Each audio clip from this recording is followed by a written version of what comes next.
ایک سرسبز اور گھنے جنگل کے بیچوں بیچ پانڈا پو اور لومڑی فائی رہتے تھے۔ پو ایک پرسکون اور نرمی سے بھرا ہوا پانڈا تھا جو بانس کھانے اور خاموش دوپہریں گزارنے کا شوقین تھا، جبکہ فائی ایک چنچل اور چالاک لومڑی تھی جو ہمیشہ ایڈونچر کی تلاش میں جنگل کے درختوں میں دوڑتی رہتی تھی۔ ایک روشن صبح فائی دوڑتی ہوئی پو کے پاس آئی، اس کی جھاڑی دار دم جوش سے ہل رہی تھی۔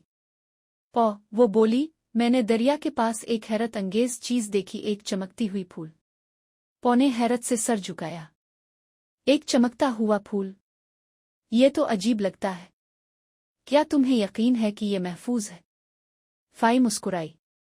بالکل، چلو اسے قریب سے دیکھتے ہیں۔ پو کی تجسس بھری نظر نے اسے فائی کے ساتھ جانے پر مجبور کر دیا۔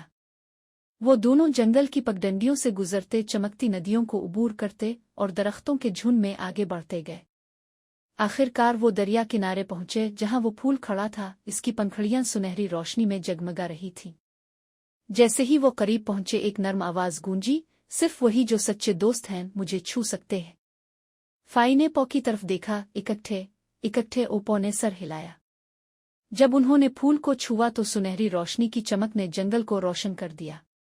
اس کے بعد ان کی دوستی اور مضبوط ہو گئی اور ان کے ایڈونچر نے جنگل کو مزید جادوئی بنا دیا۔